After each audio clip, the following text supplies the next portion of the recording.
Hi sir, I'm Rahul. ஒரு சாதாரண வேலைக்கு போற ஆள் தான் இந்த ராகுல். கவர்மெண்ட்டுக்கும் டாக்ஸ் கட்டுறான். சரி, அப்புறம் அதான் கட்டிட்டாங்கல்ல? இல்ல, கதை இப்பதான் ஆரம்பிக்குது. Hidden taxes are everywhere.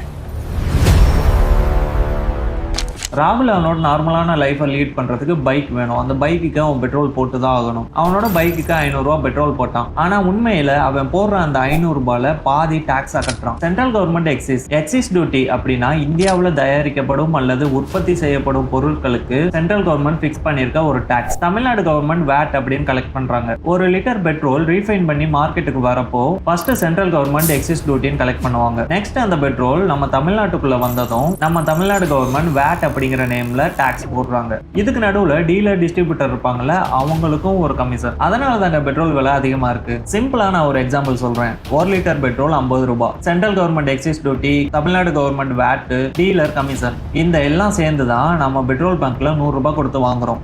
Actually நம்ம காசு கொடுத்து பெட்ரோல் மட்டும் வாங்கல, டாக்ஸும் சேர்த்து வாங்குறோம். இதுல நமக்கு கண்டிப்பா ஒரு டவுட் வரும். அவர் வாங்கி விற்கிற பெட்ரோலுக்கு அவர் தானே டாக்ஸ் கட்டணும், நாம ஏன் டாக்ஸ் கட்டுறோம்? இது நிறைய பேருக்கு வர சந்தேகம். ஆனா இதுல ஒரு முக்கியமான விஷயம் இருக்கு. பெட்ரோல் பங்க் ஓனர் அவரோட பணத்துல டாக்ஸ் கட்ட மாட்டாரு. அவர் நம்ம கிட்ட வாங்குற டாக்ஸை கலெக்ட் பண்ணி கவர்மெண்ட்டுக்கு கொடுக்குற ஒரு புரோக்கர். இதையும் நான் உங்களுக்கு சிம்பிளா சொல்றேன். 1 லிட்டர் பெட்ரோல் 100 ரூபாய் அப்படின்னு எடுத்துப்போம். அதோட பேசிக் ரேட் 50 ரூபாய். அந்த சென்ட்ரல் கவர்மெண்ட் எக்ஸைஸ் டியூட்டி சொன்னேன்ல, அது ஒரு 20 ரூபாய். அப்புறம் நம்ம தமிழ்நாடு கவர்மெண்டோட வேட் 25 ரூபாய். மொத்தமா 100 ரூபாய். நீங்க ஒரு பங்குக்கு போய் 100 ரூபாய் கொடுக்குறீங்க அப்படின்னா அதுல 50 ரூபாய் ஆயில் கம்பெனிக்கு, 5 ரூபாய் பெட்ரோல் பங்குக்கு, மிச்சம் இருக்க 45 ரூபாயும் கவர்மெண்ட் டாக்ஸ். அதாவது பெட்ரோல் பங்க் ஓனர் வந்து அவரோட லாபத்துல இருந்து 45 ரூபாய் டாக்ஸ் கட்ட மாட்டாரு. நாம கொடுக்குற அந்த 100 ரூபாயில இருந்தே 45 ரூபாய் டாக்ஸா கொடுக்குறாரு. ஏன் இப்படி அப்படின்னு ஒரு டவுட் வரும்ல. ஃபர்ஸ்ட் நம்ம கிட்ட ஏன் டாக்ஸ் கலெக்ட் பண்றாங்க அப்படின்னு தெரிஞ்சுப்போம். கவர்மெண்ட் பண்ற எல்லா செலவுக்கும் முக்கியமான வருமானம் எங்க இருந்து வருது?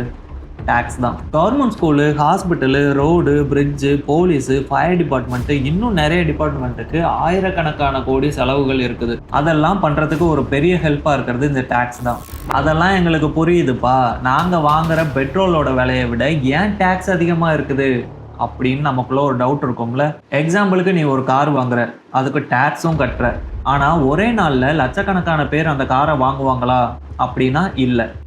பட் பெட்ரோல் அப்படி கிடையாது. டெய்லியும் லட்சக்கணக்கான மக்களுக்கு பெட்ரோல் யூஸ் ஆகுது. இப்படி ஒரு அத்தியாவசியமான பொருளுக்கு நம்ம டாக்ஸ் அதிகமாக வைக்கும்போது கவர்மெண்டால நிறைய அமௌண்ட் கலெக்ட் பண்ண முடியும். அதனால நிறைய நல்ல விஷயங்கள் பண்ண முடியும். இதை இன்னொரு மாதிரியும் சொல்லலாம். 1 கோடி பேர்கிட்ட போயிட்டு ஒரு ரூபாயா கலெக்ட் பண்ணி பணக்காரன் ஆகலாம்ல. அதுக்கு பேர் பிச்சை. ஆமா மக்களே, அது போல ஹோட்டல்ல சாப்பாடு பார்சல் வாங்கினாலும் டாக்ஸ், சாப்பிட்டாலும் டாக்ஸ். ஸ்விக்கில 450 ரூபாய்க்கு பிரியாணி ஆர்டர் பண்றீங்க, ஃபுட்டுக்கு ஜிஎஸ்டி, டெலிவரி சார்ஜ், அந்த டெலிவரி சார்ஜுக்கும் ஜிஎஸ்டி, பிளாட்ஃபார்ம் ஃபீஸ் இருந்தா அதுக்கும் ஜிஎஸ்டி. ஒரே ஆர்டர்ல எத்தனை டாக்ஸ் பாருங்க. நீங்க டெய்லி பார்த்துக்கிட்டு தான் இருப்பீங்க. மொபைல் ரீசார்ஜ், நெட்ஃபிளிக்ஸ், அமேசான் வேற ரீசார்ஜ், அதுல 18% ஜிஎஸ்டி. போன் வாங்குறதுக்கும் டாக்ஸ், அதை யூஸ் பண்றதுக்கும் டாக்ஸ். இப்போலாம் ஜாலியா இருக்கிறதுக்கே ஒரு டாக்ஸ். நீங்க நினைக்கிற மாதிரிலாம் இல்ல. சென்னையில எந்த முக்கில் திரும்பினாலும் டர்ஃப்னு ஒன்று கட்டி வச்சிருக்காங்க. அதுக்குள்ள விளையாண்ட மாதிரியே இல்லை. அதுக்கு ஒரு அமௌண்ட் கலெக்ட் பண்றாங்க, அதுக்கும் டாக்ஸ். இன்வெஸ்ட்மெண்ட்ஸுக்காக நீங்க நிறைய ஆப்ஸ் எல்லாம் யூஸ் பண்ணியிருப்பீங்க. அதுலயும் எஸ்டிடின்னு ஒன்று இருக்கும். அதுதான் செக்யூரிட்டிஸ் டிரான்சாக்ஷன் டாக்ஸ். ப்ராஃபிட் வந்துச்சுன்னா கேபிட்டல் கெயின் டாக்ஸ். அந்த பணம் டிவைடெண்ட் ஆகி லாஸ் ஆனாலும் அதுக்கும் ஒரு ரூல்ஸ் இருக்கு. ஒரே பணத்துக்கு திரும்ப திரும்ப எதுக்கு டாக்ஸ்? நம்ம தமிழ்நாட்டில் நம்ம காலையில் எழுந்து பைக் ஸ்டார்ட் பண்ணுறதுல இருந்து ராத்திரி ஓடிடி பார்த்து தூங்குற வரைக்கும் நாம் செலவு பண்ணுறதுக்குன்னு கிளம்பிட்டாலே ஒவ்வொரு இடத்துலையும் ஒரு டாக்ஸ் இருக்குது. அதனால தாங்க இந்த வீடியோவுக்கு பேர் ஹிடன் டாக்ஸஸ் இன் இந்தியா.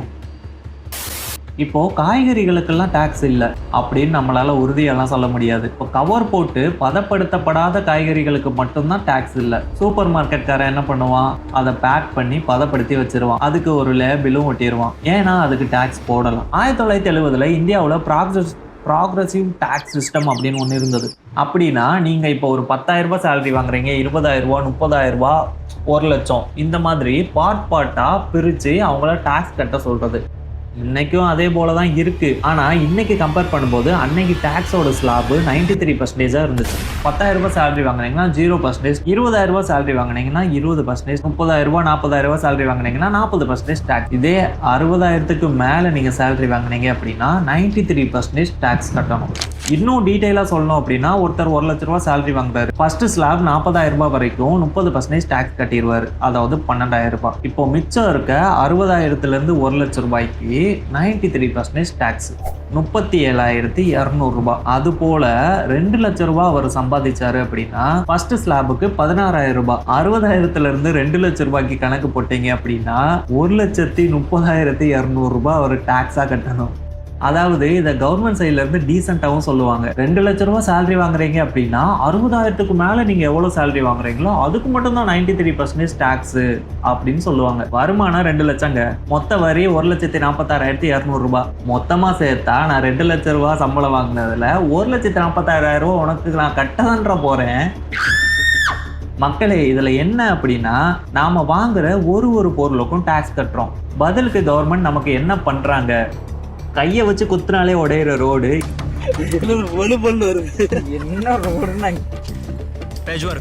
இடிஞ்சு விழுகிற பிரிட்ஜு, கொள்ளிடம் ஆற்றின் குறுக்கே இடிந்து உள்வாங்கிய பாலம்,